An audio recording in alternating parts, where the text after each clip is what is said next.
It was a bitter gray afternoon on Chestnut Hill, the kind where the sky hangs low and heavy, pressing on the rooftops of old houses that creak with forgotten stories. Eleanor Briggs, a soft-spoken widow with silver hair always tied in a bun, lived alone in a sagging cottage that once buzzed with life, but now barely hummed with routine. Her husband, Frank, had passed nearly a decade ago, and her only son had drifted to another state, swallowed by the city in silence, his letters less frequent than winter thaws. The world around Eleanor moved faster each year. Neighbors came and went. Shops closed and reopened with neon signs she didn't understand, and the friends she once laughed with now lived in framed photos or deep in her thoughts. Her days had grown predictable, marked by creaky floorboards, lukewarm tea, and modest meals that became smaller with each passing week. On that particular day, Eleanor had only one slice of bread left, a slightly dry, but still usable end piece from a forgotten loaf, and she had intended to toast it with the last knob of butter she kept wrapped in wax paper like gold. As she stood by the counter, watching the toaster glow, a sudden movement beyond her frosted window caught her eye. A figure, hunched beneath a torn army green coat, lingered near her porch steps. She squinted. He was tall, thin, his posture more wearied than threatening, with hands shoved into pockets and boots too worn for the cold. Eleanor's instinct wasn't fear, it was something more ancestral, rooted in the quiet codes of hospitality she'd grown up with in a different era. She opened the door gently, letting the heat from her little kitchen spill out like breath. The man didn't speak, didn't beg, didn't step forward. His eyes sunken, alert, guarded, drifted to her plate, where that lone piece of toast sat steaming, butter pooling in the corners like a forgotten luxury. For a moment, she hesitated. That bread was her dinner. It was also likely her breakfast, if she could stretch it. But something deep in her, something that hadn't stirred in years, nudged her hand forward. Without asking why, without thinking what it would cost her, she offered him the plate. The man blinked, took it gently, nodded once with a kind of silent reverence, and sat on her porch as if it were a pew in a sacred place. He ate slowly, mindfully, each bite deliberate like a prayer of survival. She watched him from the doorway, arms crossed over her thin chest, not expecting conversation or gratitude, just needing to witness it. When he finished, he stood, placed the empty plate beside the door with quiet care, and walked away without a word, vanishing down the hill like a ghost.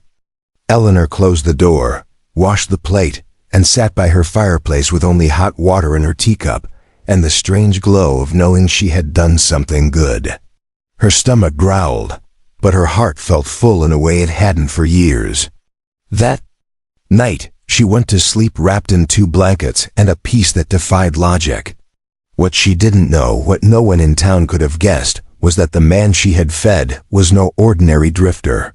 He had once worn tailored suits, had signed checks that moved millions, and had disappeared from the world, not because he was lost, but because he was watching.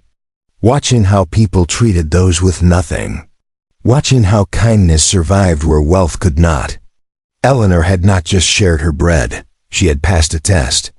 And though her cupboard remained empty that night, a chain had already begun to move quietly across cities and phone lines and legal offices, because somewhere far away, someone had circled her name. The next morning came like any other, slow, chilly, and unhurried, just the way Eleanor had come to know life since her husband passed and time stopped knocking loudly at her door. The wind rattled the gutters as she boiled water for another cup of weak tea, still feeling the quiet satisfaction from her small act of generosity the day before. She didn't expect a miracle. She wasn't foolish enough to believe in fairy tales. But a part of her, the part that still lit candles on her husband's birthday, hoped the man had found safety or warmth, or maybe even a proper meal somewhere else. As she wrapped her wool shawl around her shoulders and opened the front door to let in the morning air, her eyes landed on a crisp, Cream-colored envelope, no stamp, no address, no markings at all, resting precisely where the plate had been. Left, her breath caught. It was too clean, too deliberate, to be trash or mistake.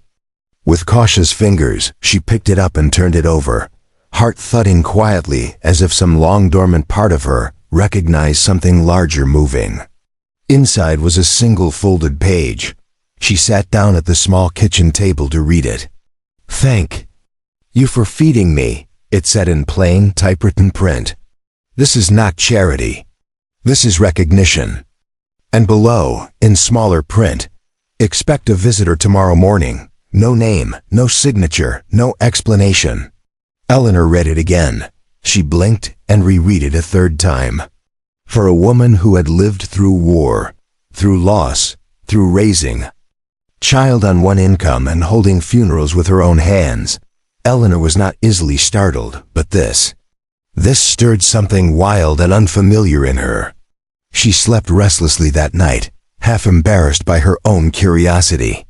She swept the living room twice. She even took out her best china from the cabinet, wiping dust off porcelain that hadn't felt a hand in years. But by morning, she felt foolish again and nearly forgot the note until she heard the knock, firm, respectful, but undeniably real. She opened the door, expecting maybe the stranger himself come to say thanks. But instead, it was a well-dressed young man in a charcoal suit, holding a leather folder and a gentle smile. "Mrs. Eleanor Briggs?" he asked. She nodded. "I've been sent by a private client," he continued. "They've asked me to represent a formal transaction with you." Eleanor furrowed her brows. "A what?" "A gift," he said. "But not a donation, not charity. A transfer of property, officially recorded and fully legal." He opened the folder and showed her a document, official, notarized, embossed in gold. "You are now the registered owner of 212 Magnolia Drive." Eleanor blinked. That was a mansion, a place she'd walked by for 20 years on her way to the market, a place where governors had hosted dinners, a place with marble steps and a garden that made the front page of the local newspaper every spring. "There must be some mistake," she whispered. "There's no mistake," the man replied gently. "The one you gave your bread to, he's a man of means. And he believes in watching before rewarding. You passed his test. Now he's passing you the key." And with that, he placed the key on her palm, warm from his pocket, shaped like no key she'd ever held. Eleanor didn't move. The man left the documents on her table, along with his card. "You don't have to accept it," he said as he turned to leave. "But it's yours, every inch of it." She stood in that same spot for what felt like hours, key in hand, the toast crumb plate still drying in the rack behind her. She didn't cry, she didn't jump. She just breathed slowly, letting the truth soak in like sunlight through old curtains. The bread was gone, the stranger had disappeared. But something bigger than either had arrived. And for the first time in years, Eleanor felt like life had not forgotten her name. The mansion on Magnolia Drive stood like a forgotten crown jewel, its wrought iron gates gleaming under the filtered winter sun, surrounded by neatly trimmed hedges and windows that had once reflected grand dances, high laughter, and chandeliers that knew too many secrets. Eleanor arrived not in a limousine, not with suitcases or cameras, but in a borrowed coat and worn-out shoes, holding a single key that now belonged to her. She paused at the threshold, hesitant, as if afraid the house would somehow laugh and shoo her away, whispering that she was too ordinary to belong inside. But it didn't. The gate opened with a groan of old metal, and the key turned smoothly in the massive oak door. The moment she stepped in, the scent of polished wood, lemon oil, and something else, something old and wealthy, wrapped around her like an invitation. There were no maids, no butlers, no cameras, just silence. And space, too much space. High ceilings, velvet curtains, a grand staircase that coiled like a question. She walked slowly, her hands brushing the walls, her reflection stretching and shrinking in gold-framed mirrors that had seen far grander ladies than her. In the kitchen, everything shone. Stainless steel counters. A fridge taller than any she'd ever owned.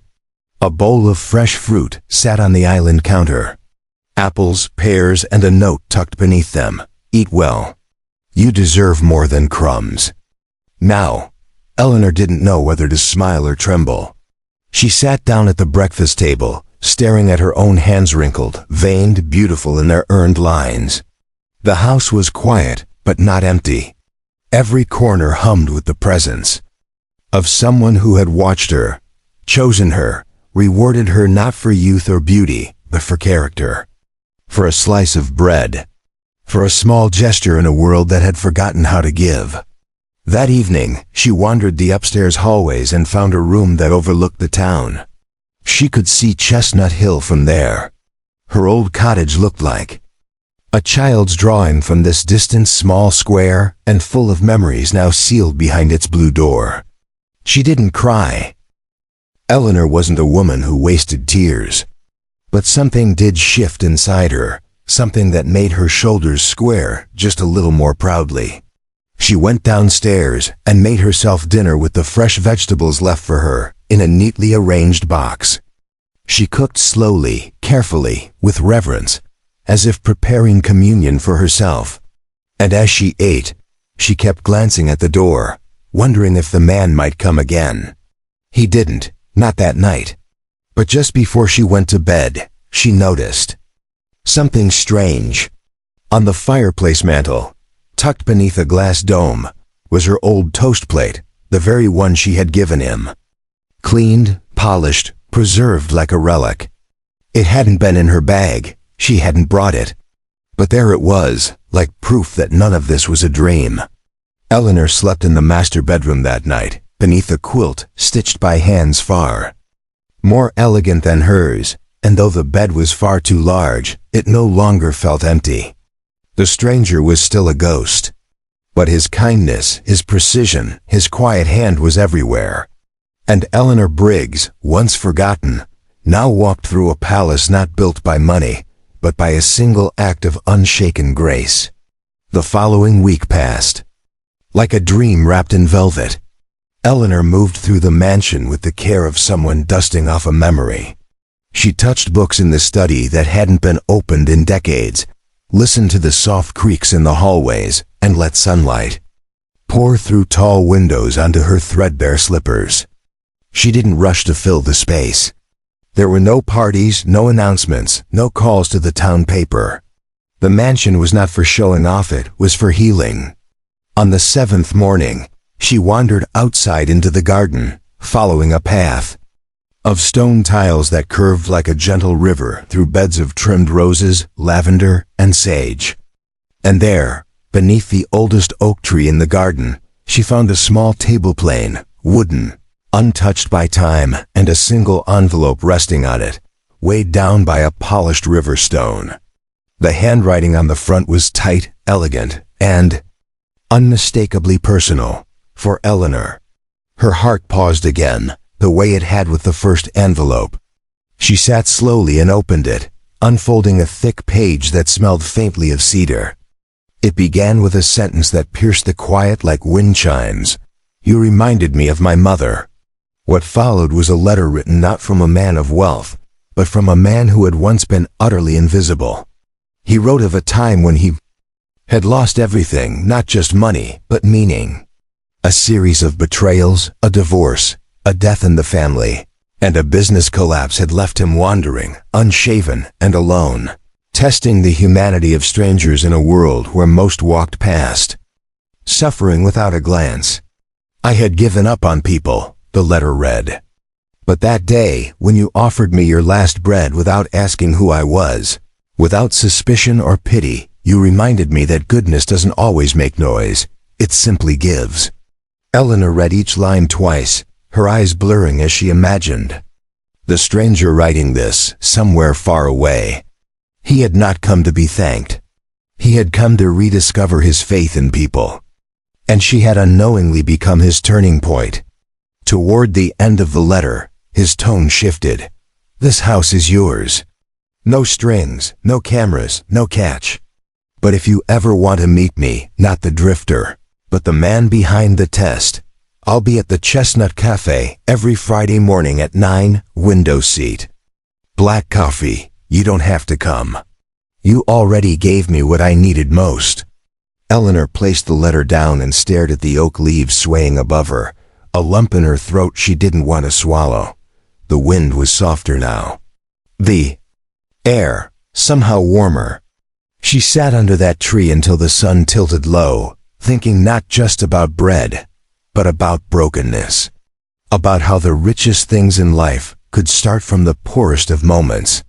That Friday came with no fanfare. She dressed in her simplest outfit, wore the brooch Frank gave her on their 25th anniversary, and walked to the cafe, just as she had done for years. The cafe hadn't changed. Still smelled like cinnamon and old jazz. She opened the door, heart pounding like a girl on her first date. And there he was. Not in rags, not behind shadows, but in a clean jacket, warm smile, and eyes that still carried the memory of hunger. She didn't need introductions. She simply sat down, across from him. And for the first time since Frank died, she felt the world open again, not through romance, not through riches, but through the quiet miracle of being seen. They didn't speak much that first morning at the cafe. No need for big words, no.